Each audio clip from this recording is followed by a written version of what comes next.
I know what you are thinking. Again, another video on Excel, right? Trust me when I say this, Excel is still the most in-demand tool in the market, even in this AI era. And it's going to be the same for the upcoming years. Almost 750 million of people are using Excel every single day, and 80% of the companies are still relying on the Excel. If you are into data analytics, then this is going to be your bread and butter. And if you are not even in the data, like if you are in the field of finance, if you are even in the field of sales or marketing, Excel is a tool which needed in every single field. I am a lead business analyst and I work with tools like Databricks, Python, data modeling, but Excel is my go-to tool for every single day. So you understand the importance of the Excel, right? Now the question is, do we really want to learn everything on Excel in this time where we have the help of AI, specifically ChatGPTs, Geminis and all? The answer is no. You don't need to learn everything right now, but you should know certain topics which is gonna help you or expedite your job or your interview process.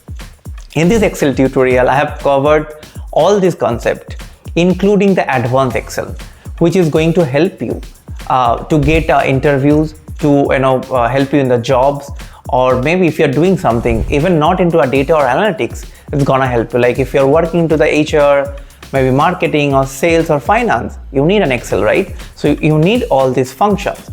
Stay with me till the end so that you will know all the topics and the concept which is gonna help you, and definitely follow Analytics Everywhere and subscribe so that I can make such a content for you. So let's jump into the tutorial now. The first one is absolute reference. Now, what is absolute reference? It's nothing but a cell locking you do on Excel function and formula.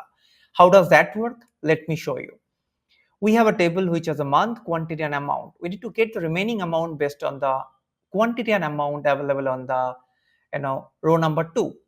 Now it's a simple divide, right? If you divide by amount by quantity, it gives you the value per quantity or the amount per quantity, whatever you say. Now, based on this value, I need to get the remaining amount over here. It's very simple, right? You just need to get the quantity, which is from the column B, and then you need to just multiply 6, right? Which is our amount per quantity. And once you do that, you copy the formula and you paste it. But you are getting a 0 over here. Why? Because we have not done the absolute reference or the cell locking over here. How do you do that? It's very simple. You go here on the formula, double click on that, and you get a B3, multiply by F2. Now F2 is our the cell which we need to lock, right?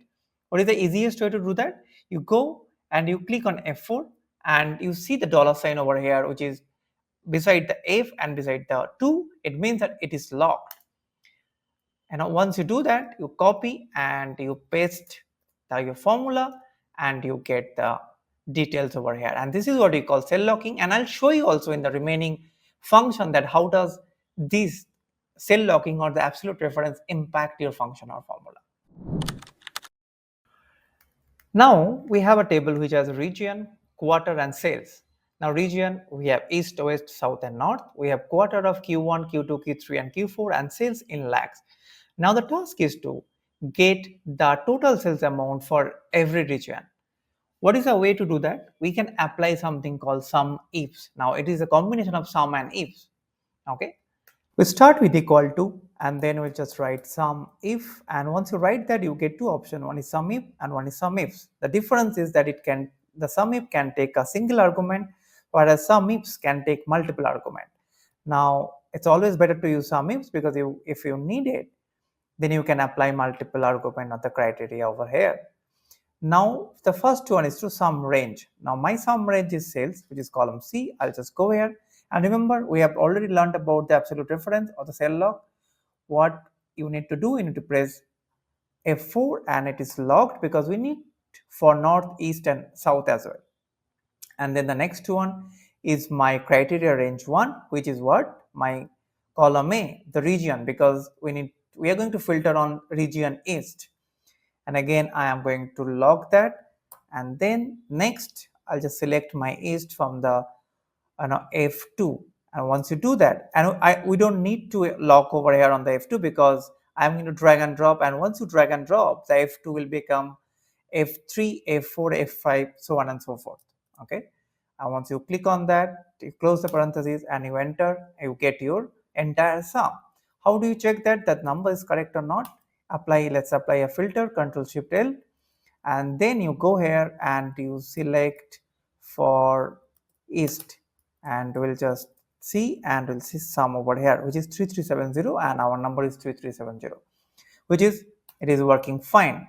Now what do you just need to do? Just need to copy the number. You just copy and paste, and boom, you get every number over here.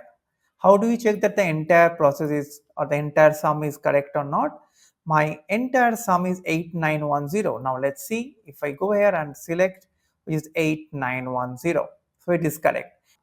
The second part of this, if in case you need only for quarter one, now we need quarter one number, right? But in case this is a very huge data and you don't know how to get the quarter one number, or you are not able to find out, in that case, what you can do, you can write another SUMIFS functions over here, and in here we are going to use multiple criteria over here, right? The first one is sum range, always remember. So apply the sum range, and you can log that if you're bringing it for another region or another criteria. Then the criteria range 1, my criteria range over here, first one is always a region. Now I can F4 and I can select the region from here because it has to match the name. Always remember, the East should always match with the spelling of East. The capital letter or small letter really matters over here. Okay, and now the second criteria, it should be my quarter. So I'll just go ahead and select, and I'll log that, and here I'm gonna say my Q1. Now I'm doing a hard coding over here on the Q1 over there, and once you click on that, you get 990, which is matching with our sale number or the overall sum in sales in the table. Now we have this table which has a region, quantity, and the sales, right? But we have got the region name and the quantity, but we don't have the sales number. What we can do, we have already used uh, the region wise sales, right? Which is this table. Now we can use this table and get our data over here using VLOOKUP. Now VLOOKUP is one of the most important function in Excel, and it's a most used function in Excel. So let me show you how you can use a VLOOKUP and can get the data. But before that, let me just rename this and make it a table for you so that you understand it properly. Let me say this is total sales and once region. Now let me use apply my VLOOKUP. So equal to, and you say VLOOKUP. The first one is the lookup array. Now you select the region as a lookup array, and the next part is a table array. Now I'll go here and I select my entire table. So you can select from the region, from the name to the end, or you can only select from east to the end of the data. So it does not really matter. And then once you do that, make sure to lock the table because we are going to use that again and again. And we don't want to really come back and change the references if we don't lock it, right? And the third part, which is a column index number, right? This is a little catchy. Just try to remember, if you are using a table and if you are referencing your first column with your lookup value, right? Then your first column is your number 1 column and second column is your number 2 column, so on and so forth. So in our case, what we need is the total sales number, right? Which is our second column. So we'll say 2, and then at the end, approximate match or exact match. Always go for exact match. If you don't really have a case of approximate match, either you can write 0, 1, you can select, or you can select a false true from here. You close the parentheses and you click enter. You get your number, which is 3370, which is matching with the number we have. Now the easy way to drag and drop your formula, that you can just go here on this corner, and once your mouse turn into a cross of a black, you just drag and drop or double click on that, and it gives you the entire number, which is again 8910, and which is matching with our number. We have already worked with VLOOKUP, right? Now we are gonna try to use something called XLOOKUP, which is a new version of VLOOKUP, and I'll show you why you need a XLOOKUP over VLOOKUP and why VLOOKUP is not always sufficient for your case. Now let's look at this data. We are going to use this data for XLOOKUP. Now if you don't know, or you have no idea about this data, then I have already explained these about this data in my last video on SQL series. If you are eager to learn on SQL, if you want to explore this data too, just go and check out from the top. Now let's come back to the XLOOKUP part. This is nothing but your employee data, which has employee ID, the name, then department ID, salary, hire date, and email. Now what do you want? We want the department name over here. Now for that we have a mapping file which is called department name and department ID. Okay. Now what is the problem over here? We can just apply a VLOOKUP, right? We can easily apply a VLOOKUP and can get that. But the problem would be, right, that if we try to do that, so let's say if you say VLOOKUP, and what would be your the lookup value would be 1, and then the table array would be this, right? And you are gonna apply a cell locking, and the column index would be what? Then your department ID to department name, correct? So either you have to do something called -1 because it's on left hand side, or you can say 2, whatever, like you can try. But what if you try and you say false and you click enter and you get any, because there is nothing called -1, and if you try 2 you get any because there is no 2 available over here. This is the problem, or I would say the limitation of VLOOKUP, and that's where the XLOOKUP comes. Before the XLOOKUP, I think it's been what, 2 years if I'm not wrong. Before that we used to apply something called index match, but right now there is a direct option which is XLOOKUP, which can help us to get that. Now XLOOKUP takes a lot of argument.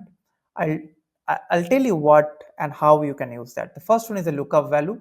It should be my employee ID and then my lookup array. Okay. Now we are not gonna actually select the entire table, only the lookup array from where my lookup value should match, right? So this L2 to L5 is my lookup array. I will log that, and then my return array. So if it is match my lookup value to lookup array, then what it should give me as a return. So then this, from this column, it should give me the department ID. And if I say I made a mistake, so though I got my name, but let me just show you how.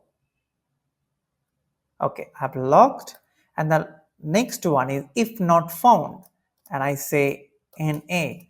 Now this is an optional, right? If it is in bracket, it means it's optional. You can give it, you can skip it. The match mode. Now here you got a lot of options like exact match, the exact match on next smaller item, exact match on next larger item, wildcard character. So just go with the exact match. You don't really need all these things most of the cases. And this is a very interesting option which is called search mode.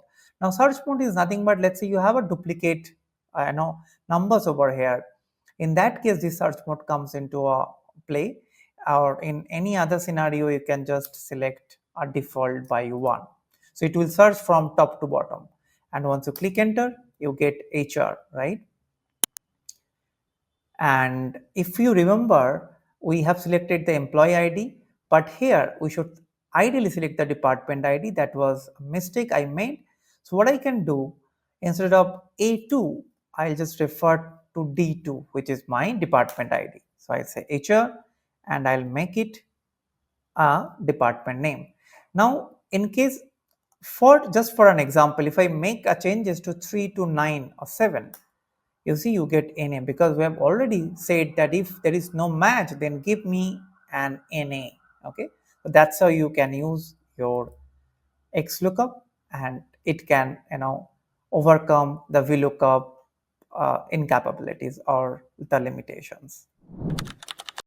Imagine that you are working in a company and you are part of the HR team, and suddenly from finance team asked you to give the details of the grade of the employee, right? And they share a rules based on that.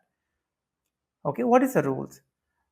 The rules is very simple. If someone is earning less than or equal to 50,000, then they are into grade 8, and between 50 to 60 should be grade 9, and then so on and so forth. And if someone is earning more than 70,000, then they are into grade 12. So this very simple rule they have already shared with you and shared this data. Now you already know this data because you already worked with the VLOOKUP cases. You just have to put the grade over here. Now how to do that? You must be thinking, okay, what is the big deal? Let me copy paste from here, grade 8 for this and paste it over here, right? Okay, this is fine, you can do that. But imagine that instead of this 21 employee, you have maybe 20,000 employee, or 5,000 employees. Do you really think that you can do it manually?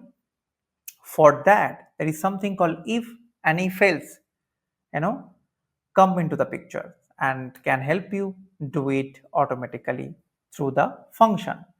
Let me show you how. So what you do, you write if function, and once you do that, you get three arguments, right? One is a logical test. Now what is logical test? It is nothing but what you compare a number with a number, right?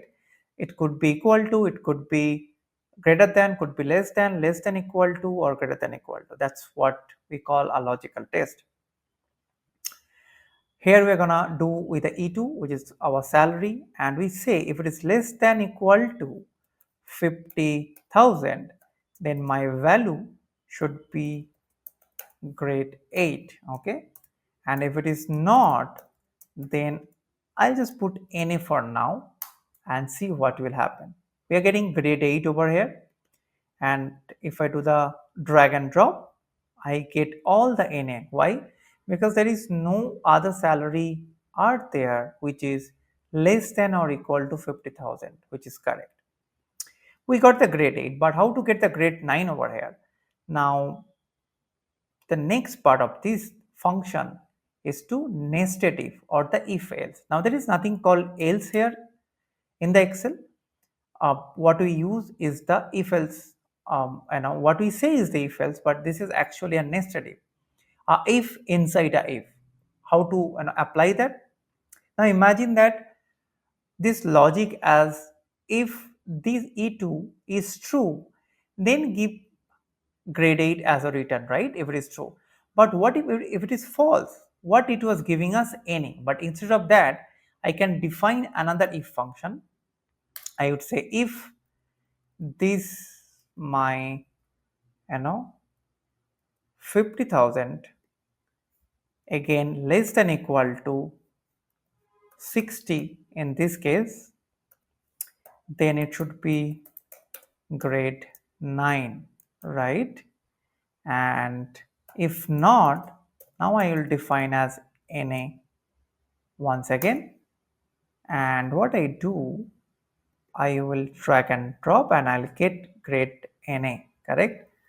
So this is 54,000 and this is grade 9. We got the grade 8 and grade 9, but let me put the the remaining grade 12, 11 and 10, right?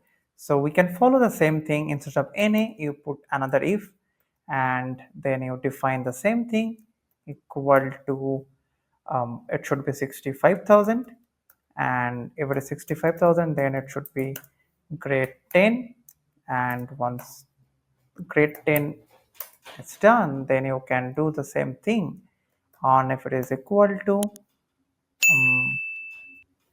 let me expand this for you so that if it is equal to 70,000, then it should give us like grade 11, right? So 10 is done. Now this is 11, and the next one, we are not going to write anything.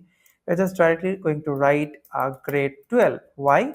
Because it is from 0 to 70,000 is covering in between this grade, right? So remaining should be grade 12 only if it is match. Once you click enter, before that just make sure that you have the parenthesis right, and you click enter. Once you do that, you get all the grade. Like this is grade 12, which is 78,000, and which is matching with our the rules.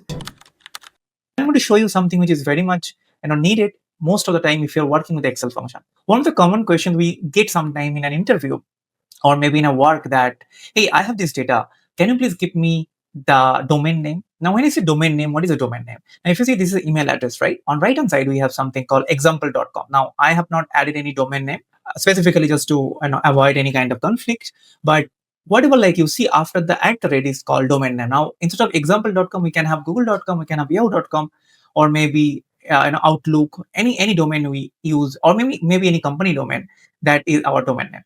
Now, from this text data, can you please get me the domain name? It's very common interview questions, and normal ask generally happen in the industry, right? Now, for that, what you can do, we need three functions over here, and three are very important functions. One is a find function, the next one is a length function, and the last one is a write function. Now, I'll show you how you can use these three functions in a combination to achieve the result as a domain name, right? The first one is a find function. So how do you write a find function? You just write equal to and then say find. And once you do that, you see there are a couple of options are available. So it takes, I think, two arguments and one is an optional. Now I'll not go to the optional, but let's stick to the two of the main argument we have over here. First is a find text. Now out of the entire this, what is the text you want to really find? So what is the commonality between all these? My email address is the at the rate, right? So whenever you're doing something similar task, just try to find out the common things between all your text data so that you can find something to use here in the find function. Here in our case, I can say at the rate. And when you say within the text, so which text you're looking for. So once you click, click on that and click enter, you get 9. Now, how you're getting a 9? It could be a questions, right? So the find function actually works from the left to right. So if you see from John, but even if you're using a space, that takes as a character. So so it actually goes from here. So John is a 4 character, Doe is a 3 character, and dot is another character, right? So it is combining almost 8 character, and the 9th is my at the rate. So that's why you are getting a 9th over here. Now, how this 9 gonna help? This 9 will help you to achieve your domain name. Okay. The next one is a length function. Now, what is a length function? Length is, by the name you understand, it gives you the length of your character. Like, what is the total length of my character? So my total length of this character is a 20, correct? So the total character I have is 20. Now I have something called a write function, which is, what is write function? Like if you go and just write a write and say text and the number of character. So what it gives you, that if you define a number of character over here, and if you define the text, then it will bring you back that particular characters over here. For example, if I say, okay, from here, you give me 2, just this for an example, and if you write, you see that you are getting OM. Why? Because I've defined 2. So it takes a number of characters as an argument. So similarly, write, we have something called left function. So like you can, instead of write, if you just write left, and if you say, you get GO, which is the first 2 character of that. So this is how the right and the left work. For our case, we're going to use write function because our domain is from the right to left, right? So if you're working on something which are the left to right, you can use a left function as well. I'll say write function. Now, what is my text? This is my text. And what should be my number of character? Now, imagine that your total character is 20, correct? And what is the last character you want of at the rate is 9. So difference between 20 and 9 should give you this difference, right? So you say 20 and you say minus and you say 9, and once you click enter, you get example.com. You have to write that directly over here. How do you do that? You go, you say write, and you say define text. Now, instead of, if you don't need 3 columns for that, you can just directly do that. So the first function would be your length function, and you again go here and you write that, and then it should subtract from your find function, right?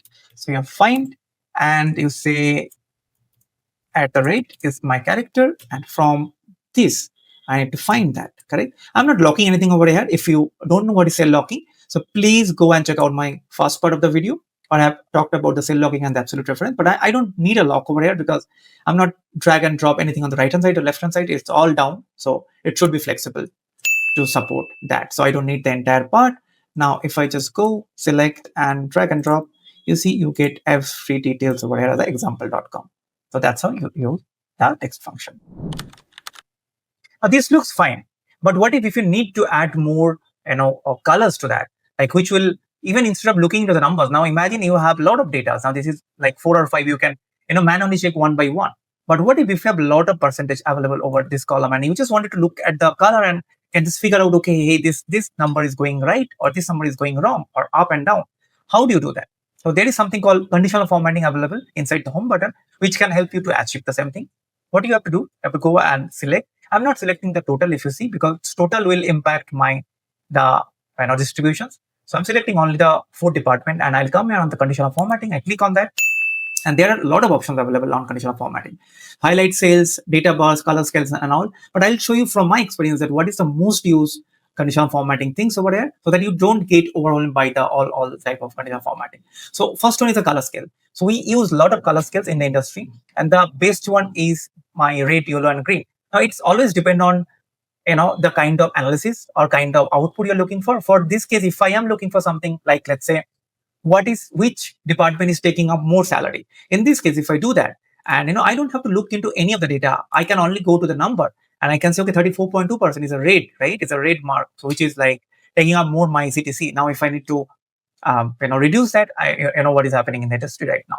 Similarly, this is a green, right? It means that it is taking a less salary as a department wise. So that's how you can actually, understand through the colors. And next, you can add a bar, right? For example, my total salary instead of distributions.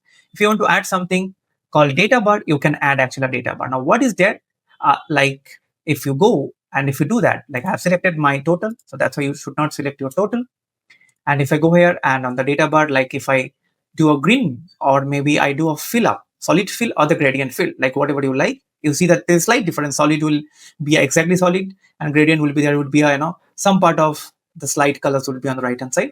So if I just do a solid fill and I see, okay, my this IT, we know already from this color, but even for this one, I know that IT is taking up the entire color. So it means that IT is the more taking salary department, right?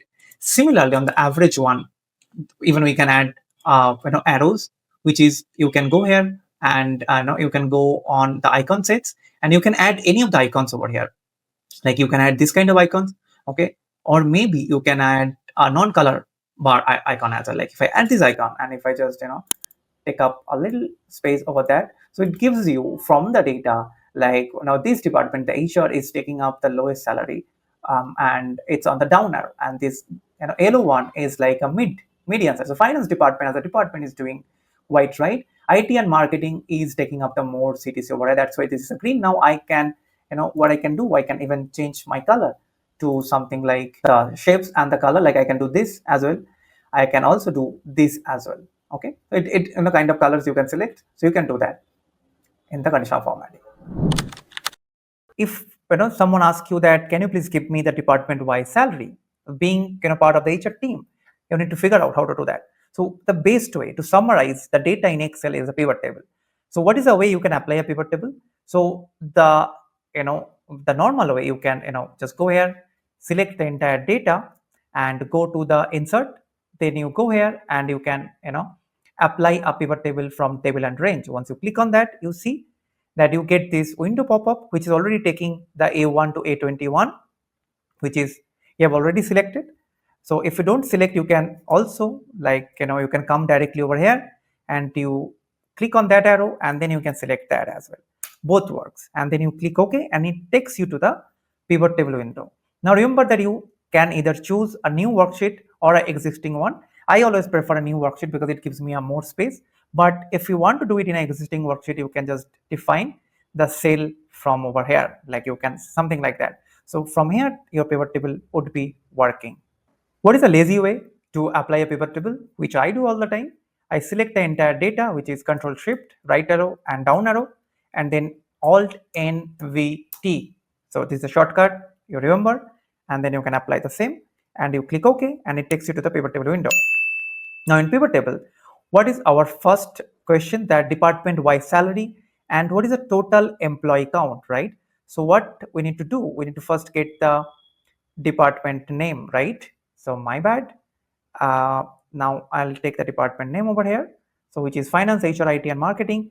Now what I do, I will get my employee ID, and what we need is the employee ID. I'll take the employee ID over here, and this is giving me sum of employee ID because it's thinking that I know this is a number, right? But this is not a number. What we need to do, we need to do a count over here. How to do that? You go here, you click on that, and you go to the value field setting, and you once you click on that, this is the window. You select count because we need a count of the employee, not the sum of ID. It's actually not a number. This is a categorical data. And the next one is my total salary of that. Now my sum of salary is looking fine, this is looking fine, but the name is not right. Count of employee ID does not match my table. So what I can do, I can say has employee, use that too, or you can say total employee, and you can say directly total salary. Okay, once you do that, you have this thing. If you have the department, you can also change the name department, and you can say employee and total salary. Now if I want, I can change to a currency, I guess, and I'll make it Indian rupees. Okay, so this is how you can use a pivot table. There are a couple of options you can do, like if you go here on the design part, if you don't like this white and black background, you can choose any other background like this, anything you feel like, you can do that. This is one of the options you have, you can apply on that. And then there are, if you don't want this field list to be shown on your pivot table tab, you can just take it out, take it in. If you click on that, whatever you need to use, you can just cross it out and again come back and do that. So this is how you can use your pivot table. It is that simple to use that.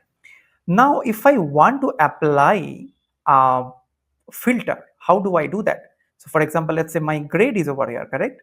So if I apply a grade, and on the filter I can drag and drop, and then from here I go and I can check that what is my grade 12 employees.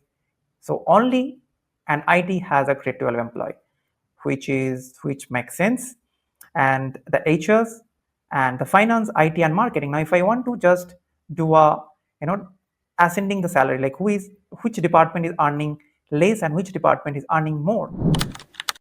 You already know how to use a pivot table. In this segment, we're going to talk about something called a pivot chart. Now, one of the key advantages of pivot table is that you can copy and paste a pivot table to another cell or another tab.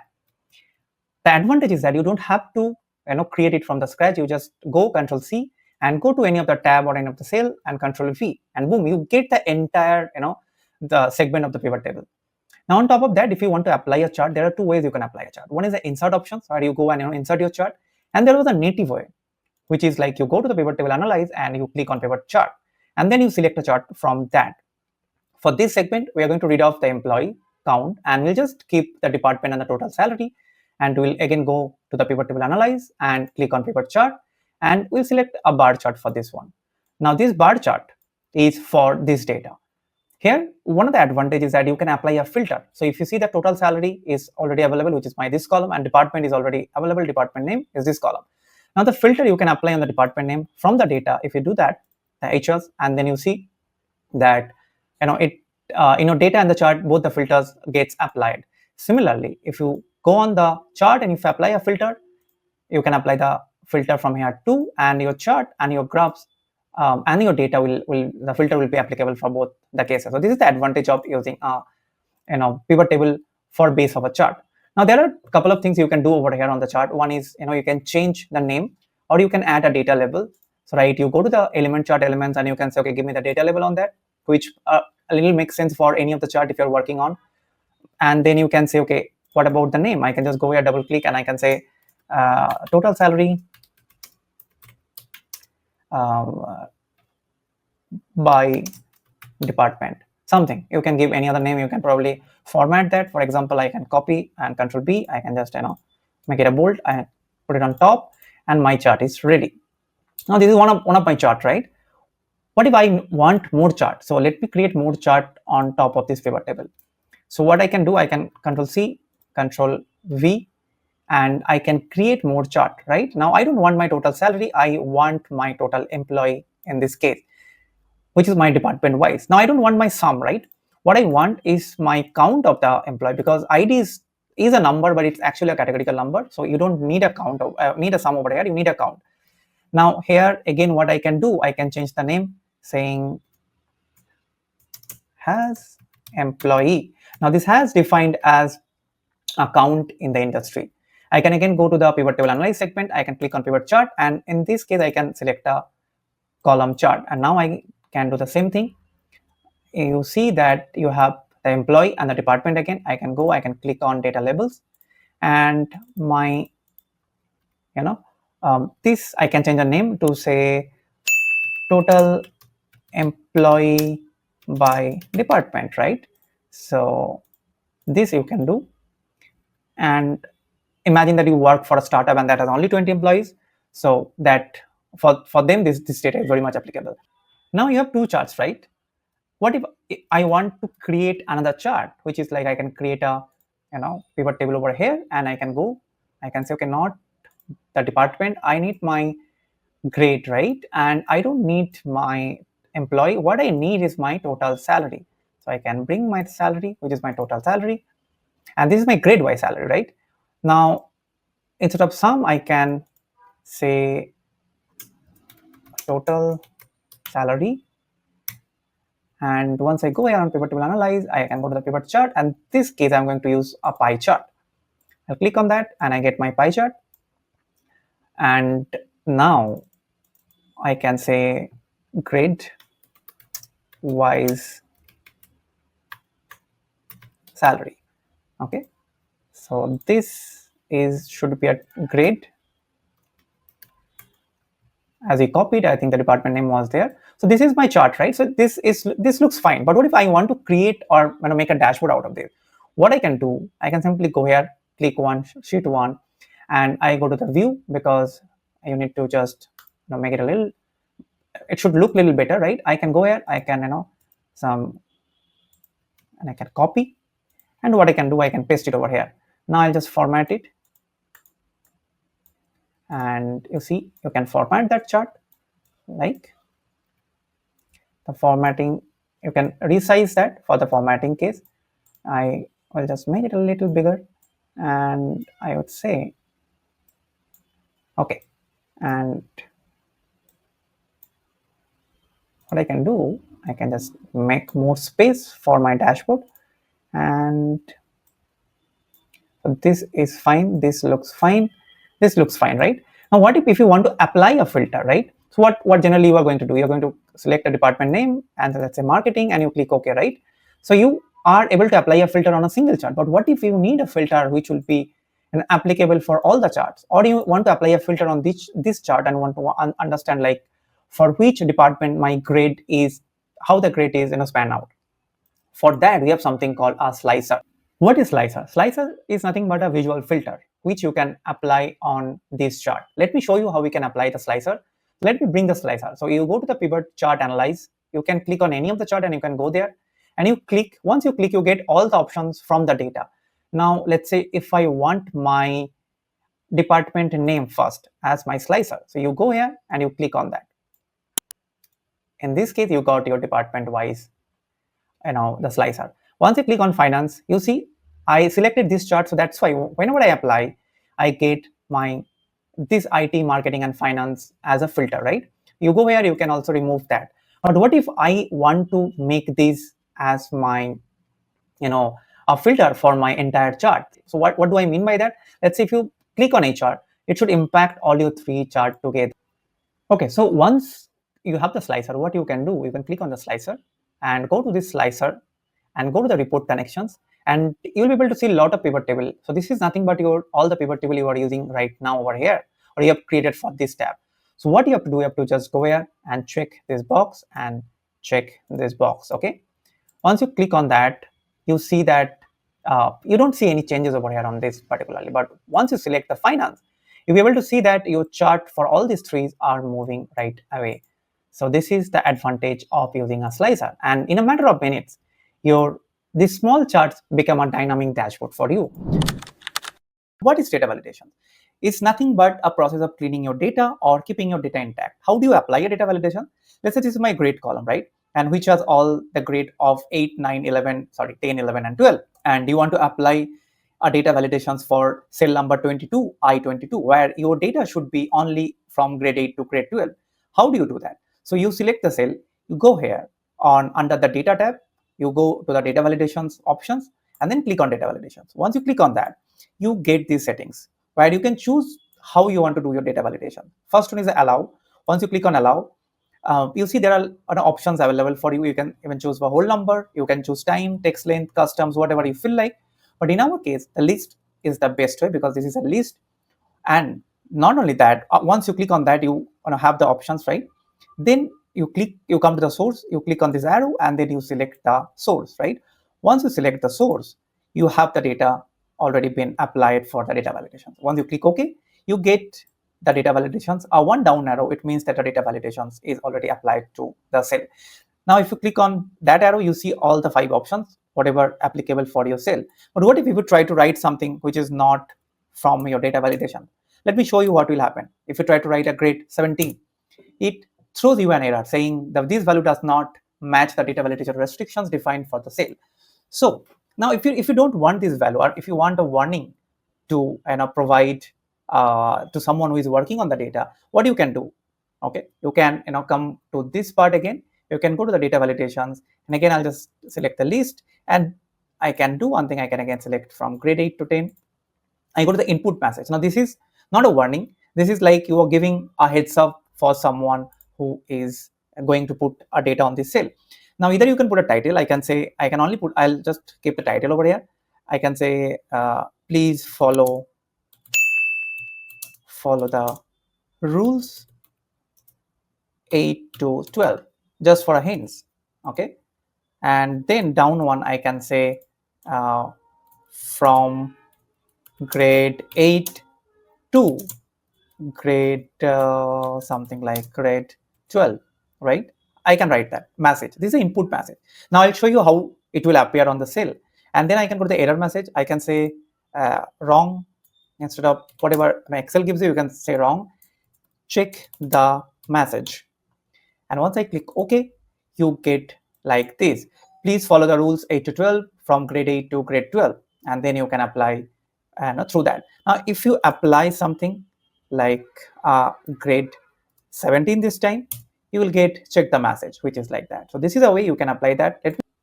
There is another way you can also apply a data validation in the data. For example, instead of choosing from any of the data, what you can do, for the column department ID, I want to apply cell locking over here. And let's say my department ID is actually consisting of 4 data, which is 1, 2, 3, and 4. Now, for this 1, 2, 3, and 4, I want to apply a data validations on my row 22, D22 especially. So what I do, I go here and I can select a list.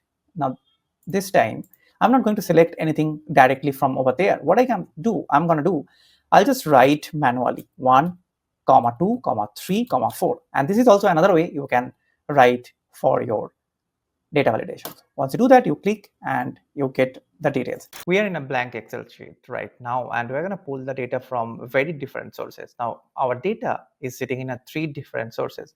The first data is in database, which is in SQL Server database. The second data is sitting as a CSV in my folder, and the third data is sitting as a PDF. Now, using the Power Excel, or especially the Power Query in the Power Excel, I'm going to get that data to the Excel, and I'm going to use something called ETL, which is extract, transform, and load. So the Power Query is gonna perform that ETL, and we'll get back the data over here. So for that, just go to the data sections of the Excel, and then from there go to the get data, click on the get data, and then select the from database, and then from SQL Server database. Once you click on that, you have to give the server name. Once you give that, click OK, and it fetch you all the details of the database and the table. Now my data is sitting under this database, which is my database, and this is my sales table, which is the data I'm going to use for that. Now this is a preview section, right hand side. You can see all your preview and all the details of the data. Not only that, you can refresh your preview as well. Once you do that, after you can come back to the transform data and click on that. So once you click that, it takes you to the Power Query window. And from here, you can edit and modify any details of the data. You can transform the data, you can add any column if you want, and you can have a view. Now, if I go to the view sections, particularly, you can actually look for the column quality and the column details. For example, if you select on this column quality, you see that you are able to look into the data quality issues, right? Like what is your error details, error percentage, was empty. So I don't have anything over here in the data. So my data is very neat and clean, but not all the time you get that.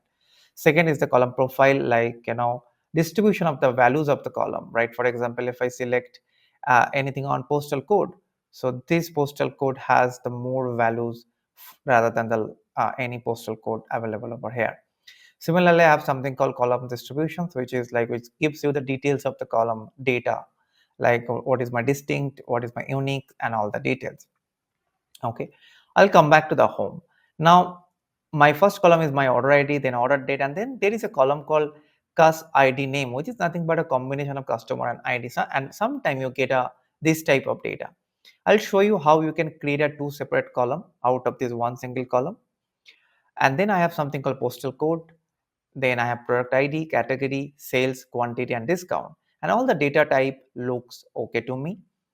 And now let me create or split this column into two different columns for our usage. How to do that? You go to the home section, and there you have options called split column. You click on that, and you click on by delimiter. Once you click that, it asks you for the options like how you want to split your column. So I really want to split my column through my space, because this is a space we have between the customer ID and the customer name, right? And it should be always from the left, because my left occurrence is the occurrence from where it should pick it up. Once I click OK, and it gives me the name of the column. So you see I have right now two columns instead of one column. So I can rename the column by clicking on that, double clicking on the name of the column. So I can say, give me the customer name, cus name, and cus ID is the short form of that. Now, once we are satisfied or we are done with that, we can load. But before that, let me rename the sales table to sales data for a better approach. I'll go to the close and load, and then close load to. And then you will get options of these import data, where you have to select only creator connections and add this to the data model.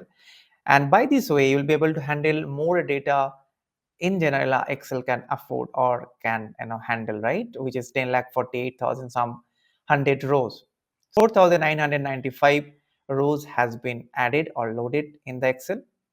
And this is my preview of the data. You can hover over this, can get the preview of the data, and you can again edit, delete, and view the details or refresh the data.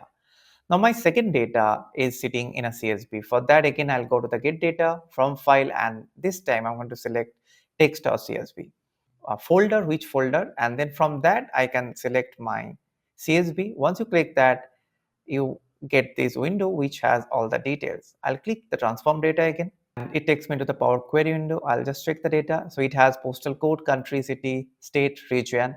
This is a postal code mapping. I can say geo details.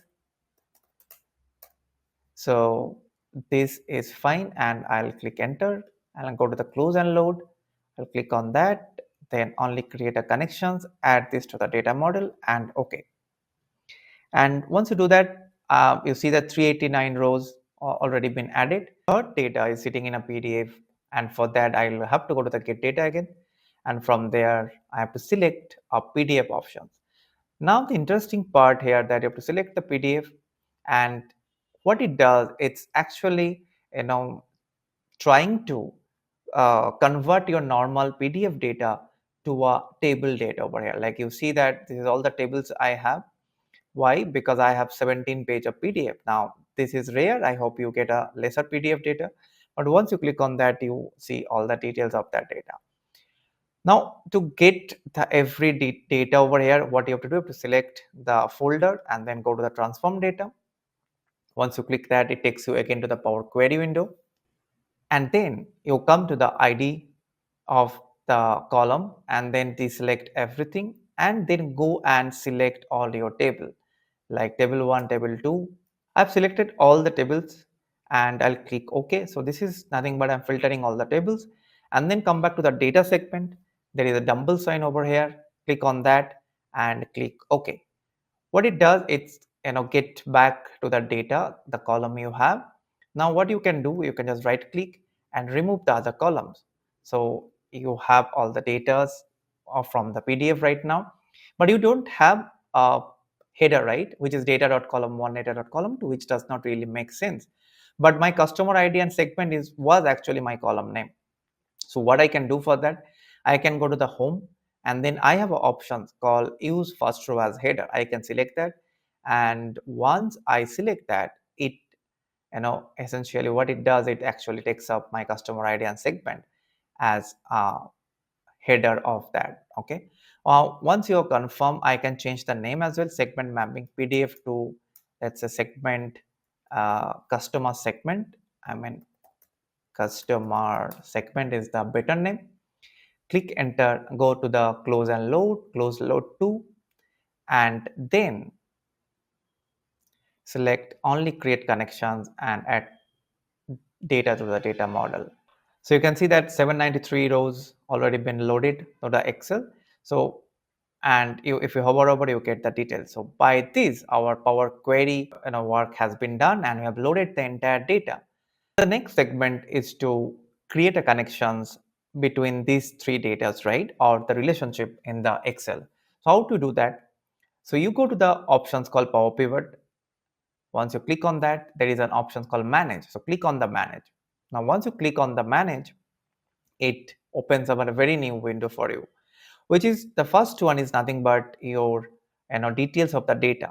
But if you click on that, this is your geo data, this is your customer segment data, and the data you have added over here.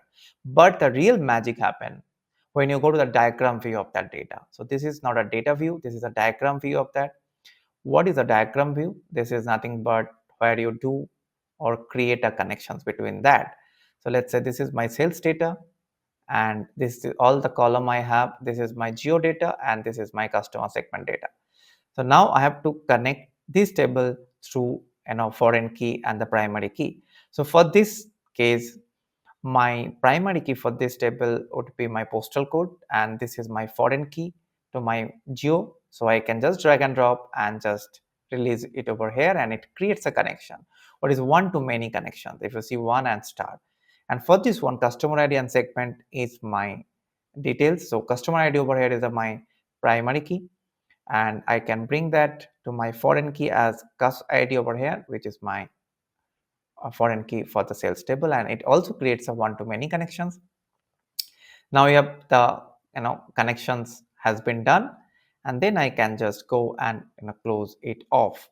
The third part is to use the Power Pivot. Now for that, very simply, you go to the insert table and go to the pivot table, click on that.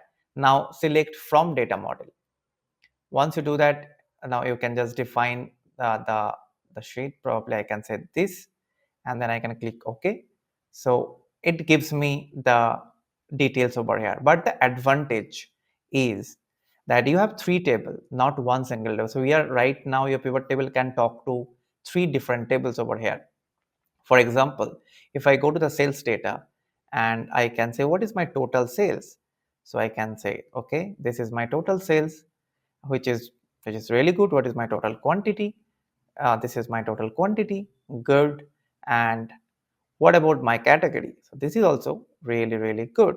But what if this category is depend on how this is span across for any other locations, like what about the region of that category?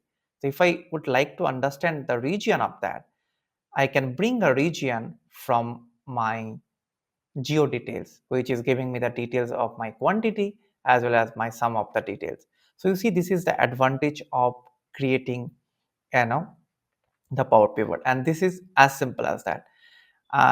If I want to create one more details over here, one more table, I can easily do that. Now I would like to understand what's my total sales, and not by category or region, maybe the segment of the customer. Okay, and instead of sales, on not only sales, I want my total customer to be part of that. So I'll go right click, instead of count of customer, I'll say give me a distinct count. Okay, so which will be appropriate, right? So what you are doing, what we are doing right now, we are getting the details of one table and can create a pivot table from another table. So you see my segment, customer segment is 395, consumer customer is responsible for my 5,74,000. Now we can add another slicer or the pivot chart over here in this pivot table, right? So if you don't know how to apply that, you can check out my last video where I have talked about the pivot chart and the slicers, but you can apply the same over here. But if you look at this data, like the sales data especially, it has a lot of decimals number over here. Now the one way is that you can go and manually change that, but what if we can change the data type to to a whole number, so that we don't have to come back and change it multiple time or anytime we are using that? How do you do that? So again, go back to the Power Pivot, click on that, click on Manage, and then the data you are planning to change the type, you can come back here, you can click on that column, and then you can go to the format, which is in the general right now. You click on that and we can make it a whole number. Now once you do that, just close it off and go back, and you see that the entire segment has been changed to a whole number. But now imagine that you get this data, right? Let me go back to the data again and show you a bit. Now we have discount, we have quantity and sales, but what if we are looking for what is the sales amount per quantity after discount? This type of numbers if you're looking for. How do you get that numbers for that? There is a concept called DAX, or the data analytics expressions. By using that, I can actually achieve the same. So let me show you how you can do the same in Excel too. So you have to come on the Power Pivot again, and then go to the measures, click on that, and then click on new measures. Okay, and once it is there, you can define a name. Let's say I can say sales after discount. Okay, and you can add any description if you want, or maybe you can straight go to the formula. I can say it should be sum, right? Sum of my sales, which is once you write that, and it should minus the sum of quantity, correct? Okay, I can define that as sales quantity.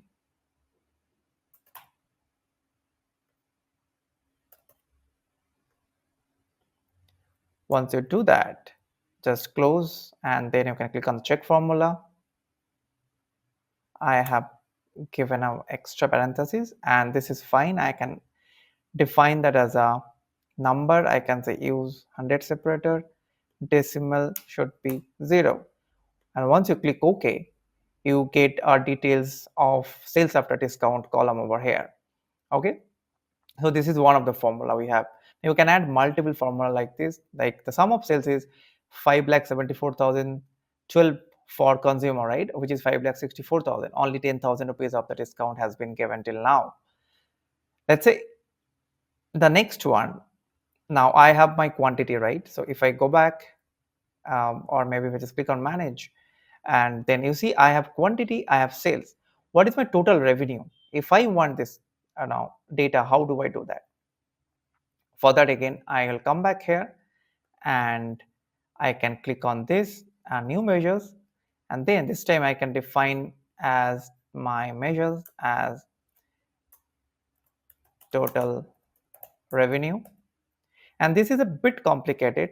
It's like we're not gonna use any direct sums function. There is a function called SUMIFS, which is going to help us add multiple expressions over here. So first one is you need to define the table, which is my sales data, and the expression is what? It should be quantity, right? So I say sales quantity multiply by the sales amount, right? Which is my only the sales, right? Once you do that and you close the parentheses, you check no error found, and then number, and also I don't want here the decimal, I want to be a 0, and I use and click OK, and this is my total revenue. Okay, so this is how you can use a DAX function, and you can use that. Now I'm going to use another DAX functions to achieve something which is a little bit more complicated than these two, which is like if I go back to my data, and you see I have sales data, right, which is per all the quantities level and everything. But what if I have a geo details, right, a region of south, west, anything, and customer segment, right? Now what if I want only a column which will showcase only a particular data? Let's say for example, West sales manager from West would like to compare your total revenue with the sales revenue. So you need a sales data, right? So what you generally do, you go back and create a sales data for West, and then you come back and then you compare the data with the total revenue or maybe total sales, right? Whatever the total numbers we have. But here DAX is so powerful that you can achieve that in one single formula. Now how do you do that? You again go to the measures, click on new measures. Now this time I'm going to use two different tables, right? So I'll say sales by sales west sales. I can just put a name, and then is a function, DAX function called calculate.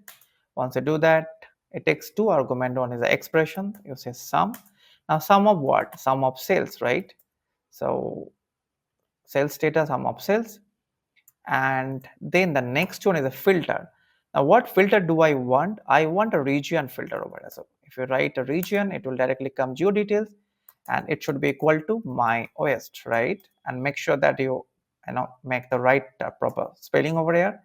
You click OK, close the parentheses, check the formula, make it a number, and again I would like to have 1000 separator, and I'll click OK.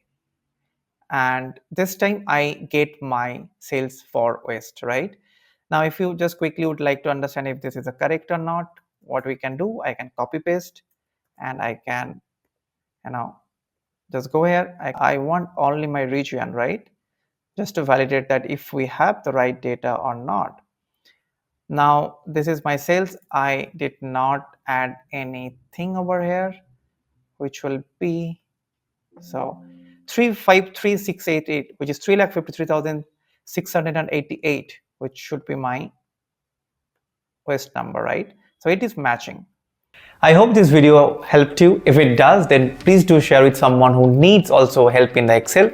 And please do like, share and subscribe, and click on the bell icon so that you don't miss out any update from the analytics everywhere, because we are planning to bring a lot of other content, fresh content like resumes, and then the entire interview kits and all the details on the data analytics. If you need help into the roadmap of data analytics, you can check out the video from here.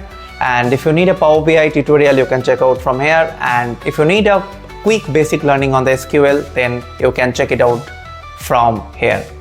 And thank you very much once again. I'll see you in the next video. Bye bye.